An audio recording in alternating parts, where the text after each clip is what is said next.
Dismayed and furious.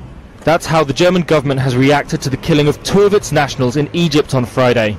The 2 female tourists stabbed to death at one of Egypt's most popular vacation spots on the Red Sea. Security sources say an Egyptian man killed the 2 women and injured 2 other tourists at the beachside Zahabia hotel in Hurghada, before swimming to a nearby beach and injuring at least 2 more holidaymakers. He was then caught by staff and arrested. A German Foreign Ministry spokeswoman confirmed the deaths, describing the attacks as particularly devious and criminal. It is the first major attack on foreign tourists since a similar incident at the same resort more than a year ago. In January 2016, 2 assailants armed with a gun, a knife and a suicide belt arrived by boat on the beach at Hurghada and injured 2 foreign tourists. That incident claimed by Islamic State. The latest attack comes as Egypt's tourism industry struggles to recover from years of political upheaval and security threats. Egypt is battling Islamist insurgents on the Sinai Peninsula. Most attacks are on security forces, but tourists have also been targeted in the past. It's been nearly 2 years since 3 Americans became instant heroes while on a trip through Europe. In August of 2015, Alex Skarlatos, Spencer Stone, and Anthony Sadler thwarted a gun-wielding terrorist on board their Paris-bound train. We begin tonight in France with a story that sounds like something out of a Hollywood thriller. Their bravery made headlines around the world and earned them the French Legion of Honor. These 3 gentlemen really don't need any introduction.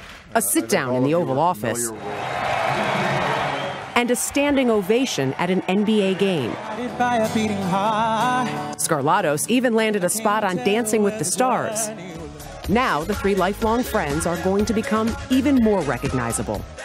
Not only is their book, 1517 to Paris, about to be adapted to the big screen by director Clint Eastwood, but the Hollywood legend is casting Stone, Skarlatos, and Sadler to play themselves. At least 5 people were attacked with acid in a series of robberies in London on Thursday night. According to police, 2 men on a moped carried out the attacks across East London within a 90-minute period. Acid attacks like these are on the rise in London. According to police statistics, the number of reported attacks involving corrosive liquids jumped from 261 in 2015 to 454 last year. And Police Commissioner Cressida Dick told Leading Britain's Conversation the trend is continuing this year. Acid attacks are completely barbaric. We are concerned because the numbers appear to be going up. We will arrest people. We will enforce the law as we can. The spike in acid attacks has lawmakers and citizens alike calling for tighter restrictions on corrosive substances. Parliament is scheduled to discuss the issue next week. The Arab League has condemned Israel for its closure of the Temple Mount following a terror attack near the holy site. Arab League Secretary General Ahmed Abul-Ghait said on Friday that the move will only, quote, inflame extremism and escalate tension in the region. Meanwhile, Israeli Prime Minister Benjamin Netanyahu has instructed that the Temple Mount compound be gradually reopened from Sunday morning. 3 terrorists from the village of al-Fahim shot dead 2 Israeli police officers.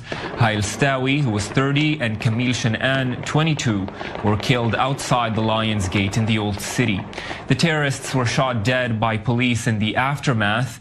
Israel rejected a demand by Jordan, the custodian of the holy places of Islam in Jerusalem, to immediately reopen the Temple Mount compound. Israel's response was that Jordan should refrain from taking actions to further escalate the situation. The U.S. Department of Defense says the leader of ISIL in Afghanistan has been killed in a U.S. raid that was carried out earlier this week. Abu Saeed died in an airstrike on Tuesday that targeted the group's headquarters in Kunar province in northeastern Afghanistan. Saeed was the 3rd ISIL leader in Afghanistan to be killed by Afghan and U.S. forces in the past 12 months. A Pentagon statement said the strike was believed to significantly disrupt the terror group's plans to expand its presence in Afghanistan. Well, China is closely watching a recent U.S. missile test. A U.S. official has told Fox News the Chinese spy ship was only 100 miles from Kodiak, Alaska. That's where our military launched an anti-ballistic missile earlier this week. It was the first of its kind to be seen in those waters, and although spy ships from China are no stranger to the coastline, China sent 5 ships over when President Obama visited the state in 2015. The USS Arleigh Burke warship was also recently followed by a Chinese spy ship at sea. It looks like Indonesia is the latest country in Southeast Asia to annoy China as they try to rename a portion of the South China Sea. This act of defiance is Indonesia's way of stifling Beijing's territorial goals in the surrounding area.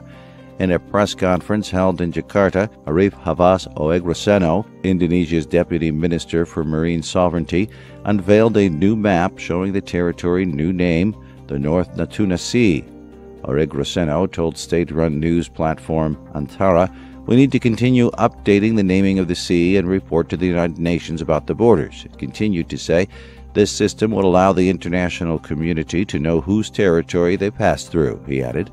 India seems to be facing a difficult situation amid tensions with its two neighbors, China and Pakistan, at the same time. The years-long dispute with Pakistan over Kashmir has been hot in the past months amid cross-border attacks and counter-attacks as well as the tense situation in the Indian part of Kashmir. India and Pakistan both claim Kashmir but rule in parts. In the meantime, things have got tense with China as New Delhi and Beijing are disagreeing over the construction of a road in the Doklam area near the Indian state of Sikkim. Now China has offered to play a mediation role in resolving the Kashmir dispute between India and Pakistan, arguing that the conflict affects the whole region. Following that, Islamabad said it supports resolving all issues through dialogue. But New Delhi rejected Beijing's mediation offer. As far as Kashmir issue itself is concerned, you know that the government's position has been very consistent and clear. We have been ready to have dialogue with Pakistan, among other issues on Jammu and Kashmir, but in a bilateral framework. So that position of addressing all issues with Pakistan, including the Jammu and Kashmir issue, in a bilateral framework has not changed. For over a month now, India and China have been locked in a military standoff in Doklam sector over a road construction by the Chinese troops in the tri-junction with Bhutan. Both India and China have developed more troops in the sector amidst the standoff. New Delhi wants Beijing to stop the construction, while China wants India to withdraw troops as a precondition for talks. In his budget proposal, President Trump asked for just over $600 billion for defense spending. The House just passed a bill that would give him over $90 billion more than that. The annual National Defense Authorization Act passed the House with bipartisan support, 344-81.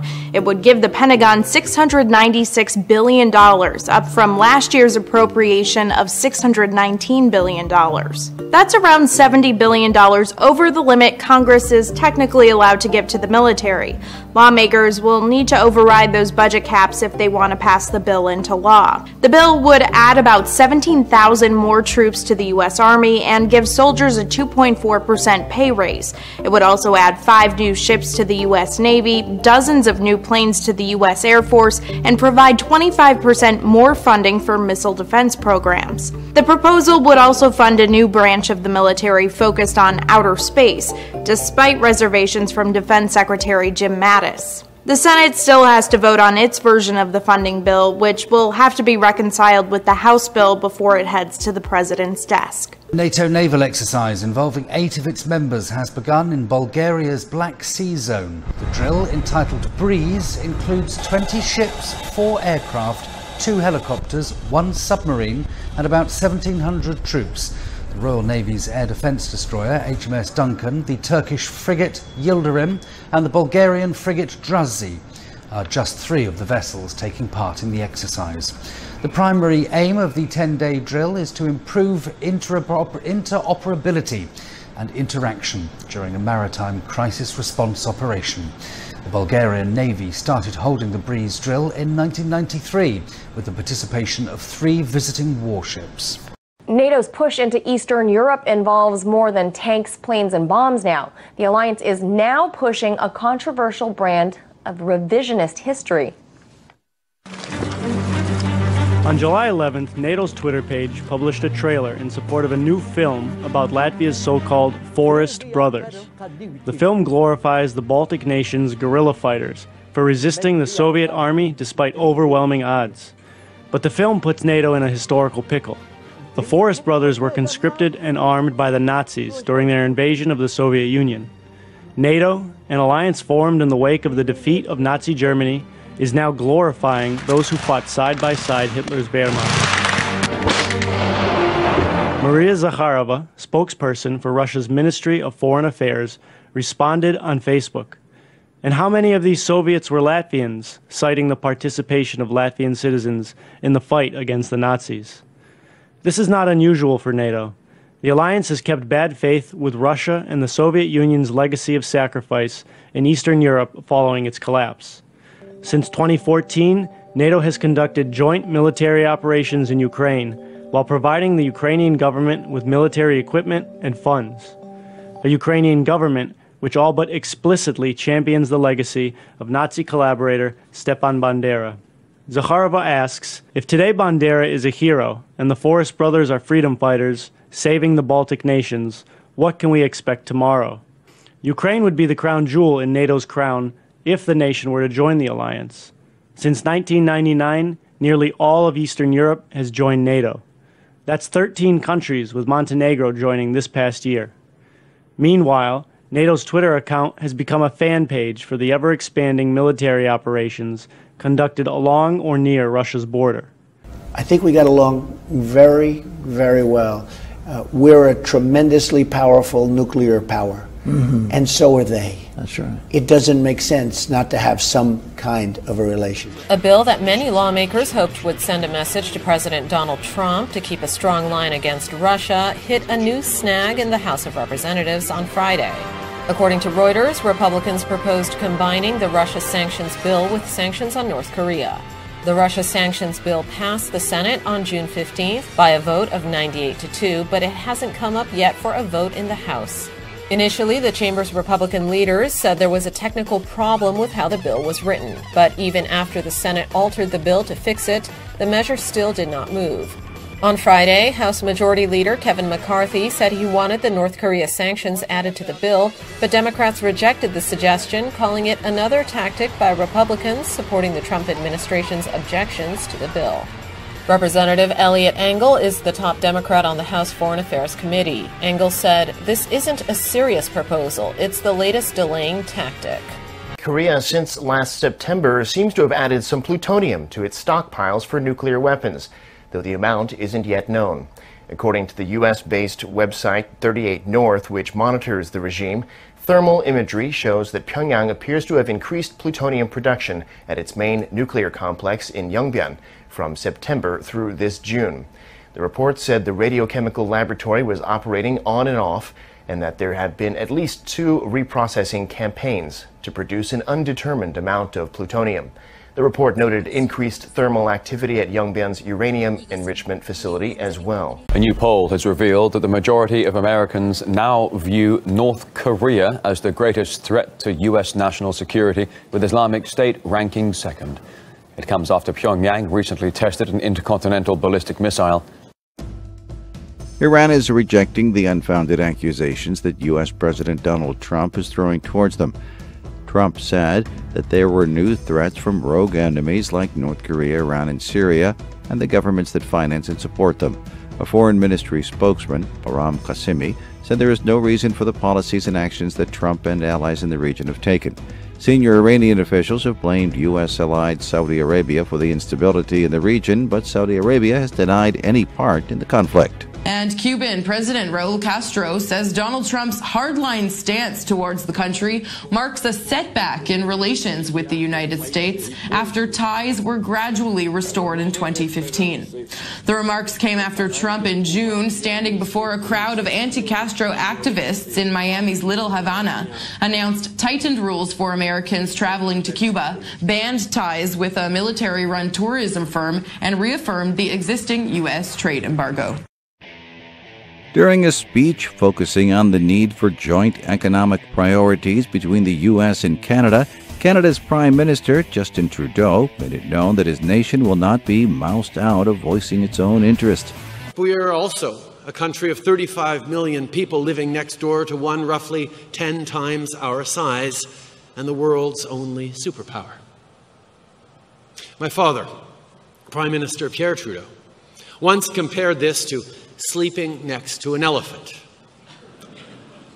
But while you, my American friends, may be an elephant, Canada is no mouse.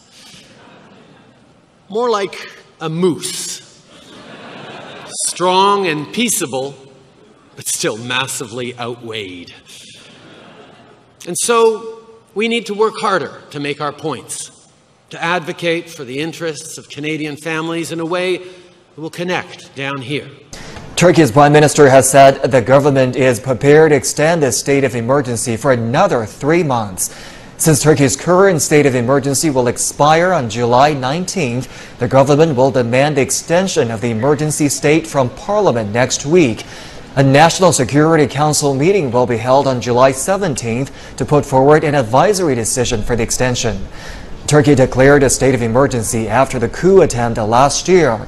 The state of emergency was extended for a period of 3 months on April 19th this year.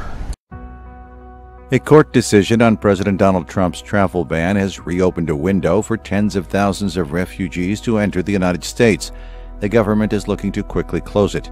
Late on Friday, the administration appealed directly to the U.S. Supreme Court. The appeal followed the action of a federal judge in Hawaii who ordered it to allow in refugees formerly working with a resettlement agency in the United States. U.S. District Judge Derek Watson also vastly expanded the list of U.S. family relationships that refugees and visitors from 6 Muslim-majority countries can use to get into the country. He ordered it to include grandparents and grandchildren. A pork ban on kindergarten menus is stirring controversy in the Austrian city of Salzburg. The rule has been in force for 5 years, but only came to light last week after parents filed a request with the mayor's office. They were told the decision was made on health grounds, but also to meet the needs of Muslim children. Parents in Austria have got beef with the authorities after pork was given the chop from kindergartens. It's been missing from menus for 5 years. But now it's been spotted, Austrians are in a stew over it. The authorities claim children simply prefer chicken and carrots. The dish was dropped due to health reasons, among other things, the needs of Muslim children. But that's one line that's left a non-sweet, all-sour taste in parents' mouths. And those polls say they now strongly oppose the decision. Despite the mayor's claim there's been no official decree, it's still news some are finding difficult to digest. The Malaysian state of Kelantan is now allowing public canings under Islamic law. The Kelantan State Assembly passed a bill amending Islamic law on July 12. In Malaysia, states can independently administer Islamic law, which covers family matters and Sharia crimes for Muslims. However, Reuters reports some ethnic Chinese and Indian minorities are concerned by efforts to implement stricter Sharia law. Kelantan State Assembly is controlled by the Pan-Malaysian Islamic Party, known for its hardline stance and trying to institute Islamic law. Kelantan's Deputy Chief Minister said the decision to make caning public is in line with Islam, which he says requires the punishment to be public. According to the Star Online, the new law also allows religious enforcement officers to handcuff suspects. It was not announced what crimes would be punishable by caning, but Reuters reports it will likely include adultery. A new poll suggests 85% of American voters don't know much about countries facing starvation in the Middle East and Africa. But that doesn't mean the Americans surveyed don't end up caring when they learn more. A total of about 20 million people endure extreme hunger in Yemen, Somalia, South Sudan, and Nigeria. And when respondents in the poll were told about the extent of the crisis, a majority said it was a global priority. But from those polled, millennials seem to think humanitarian aid is more important than other generations said, and millennials are the only age group who said the U.S. is obligated to aid. The United Nations said addressing the starvation crisis in those 4 places would cost at least $4.4 billion. According to the latest WikiLeaks Vault 7 release, the CIA is allegedly using a hacking tool to redirect text messages on Android cell phones. RT's Natasha Sweet has more on how this tactic is being deployed. It's called Hi-Rise, and according to WikiLeaks, this technology enables the CIA to redirect text messages. The latest Vault 7 release claims this malware has the ability to steal data from a user's smartphone and is then transmitted to the CIA host. WikiLeaks describes Hi-Rise as an Android application for mobile devices running Android 4.0 to 4.4. The 12 batches of documents also reveals that Highrise has the ability to authenticate secure internet communications. Now, this application appears as an app called TideCheck. It must be run once when first installed, and after a reboot, it'll reportedly run automatically. And another twist, according to the documents, is the password to install the app is Inshallah. In Arabic, it means God willing.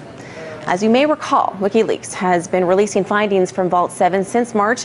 What sets Highrise apart is its ability to steal data from a user's smartphone transmitter to the CIA, all without the use of the intranet. Company executives at Visa say that they're trying to get small businesses to stop taking cash. The credit card giant announced this week that it'll give $10,000 to up to 50 small businesses so they can upgrade their payment technology and stop accepting any paper money or coins or anything else. Visa execs are calling it the journey to cashless. Hyperloop One has made history introducing a new mode of transportation into the world, the first revolution in over a century. The groundbreaking vehicle successfully completed its first full-scale test using magnetic levitation technology. Are we about to witness the Kitty Hawk flight of the future, the train of tomorrow? Roll the video. Here it is. What started as just a pipe dream of Tesla and SpaceX CEO Elon Musk just took a gigantic and historic step toward reality. The Hyperloop One has just completed its first ever full-scale test run of the high-speed train in a tube. At least 3 people have died in a fire in a residential tower block in the U.S. state of Hawaii.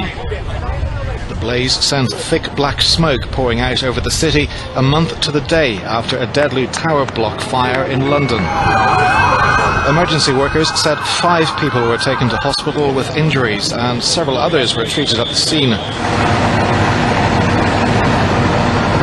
Local media reported the fire started on the 26th floor and quickly spread to the floors above. The fire chief told reporters the building had no sprinkler system which would have contained the fire.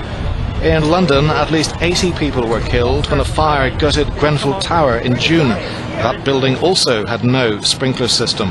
We are on the scene this evening of a slow-motion disaster in a Florida neighborhood. Homes swallowed by the earth, family members barely escaping.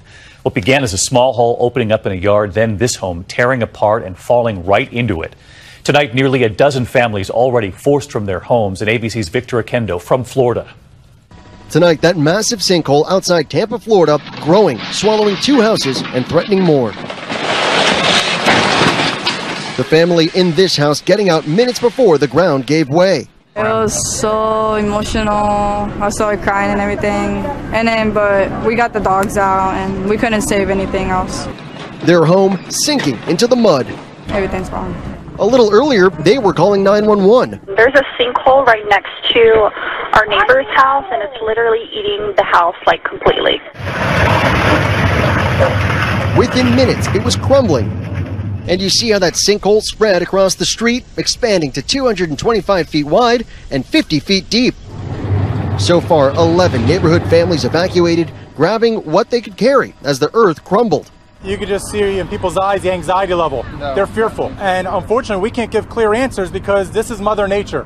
But to everybody in this community, know we stand with you. There were early signs of a sinkhole here 5 years ago, and that house stabilized last year. Officials say they want to make sure this sinkhole has stopped expanding before they try to drain it, and they're not ruling out more evacuations tonight, especially if it rains. That could make it even bigger.